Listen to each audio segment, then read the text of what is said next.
tell us. Why do you even negotiate? That's my question. Number two,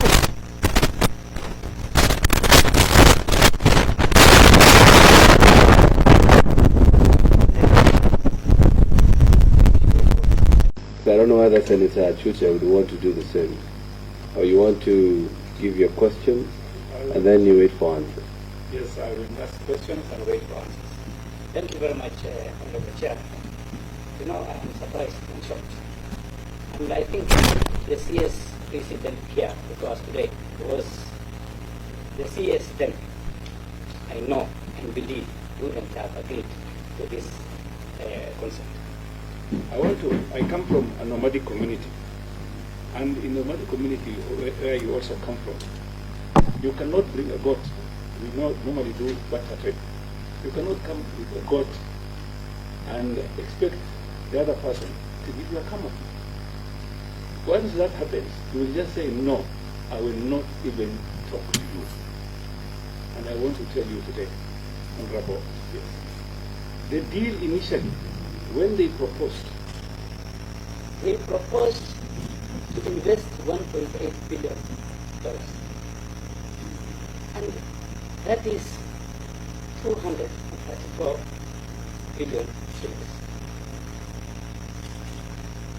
Honorable CS, the land and property value today is at 1.1 trillion shillings. What Adani wants after 30 years is 18%.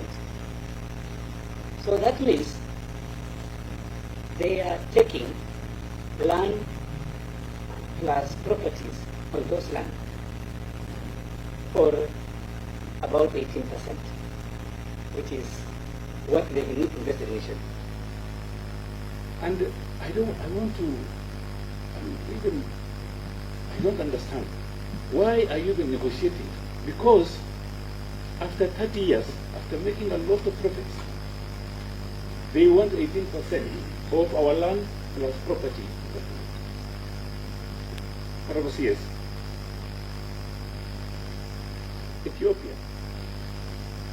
Ethiopia, they're building an airport. This airport costing $6 billion, and it will accommodate 100 million passengers. It is 40 kilometers away from a place called Bishop. So I want to ask you bosses, kindly, why don't you cancel this thing? because it stinks to the core. I give you an example. And I want you to do this mathematics.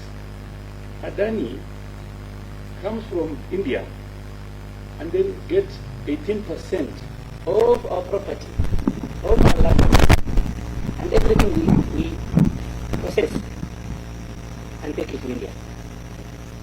Why should you accept this? Tell us. Why do you even negotiate? That's my question. Number two,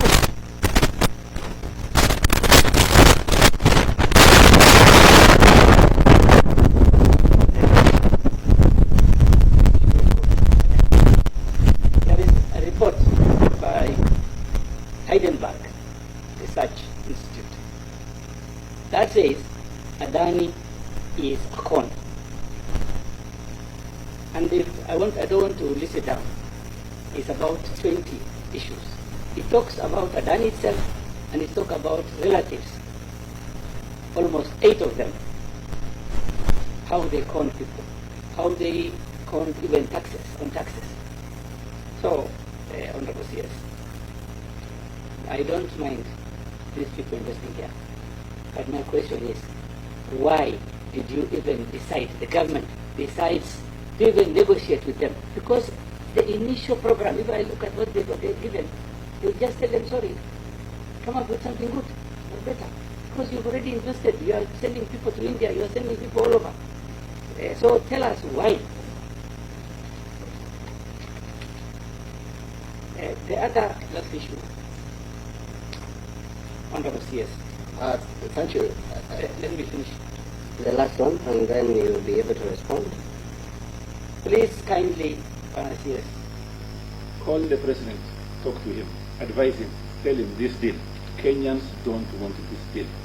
This is a fraud, and it's a fraud just like Goldenberg, and it's a fraud Anglo-leasing, and a fraud like the cooking oil, yes, edible oil, that is being now dealt with. So, yes, for the love of this country, please advise the President. Thank you very much. The Chair, I think it's fortunate because Honorable Chute's submission is based on wrong information. That Adani is requested for 18% residual after 30 years. That is not true. There is no request for 18% residual equity ownership of the airport after 30 years. It reverts to the government of Kenya 100%, and I'm on oath, Honorable Chute, through the Chair. There is no 18% residual. We can come back again and again because, like I said, it's a negotiation process, but there is no 18%. The 18% which could have been kind of carried is, in the initial proposal, they did ask for 18% return on equity, the 30% equity they are putting in. And I think today we've negotiated, we are at 16%. 16% return on the 30% equity investment. There is no 18% residual equity ownership of the airport after 30 years.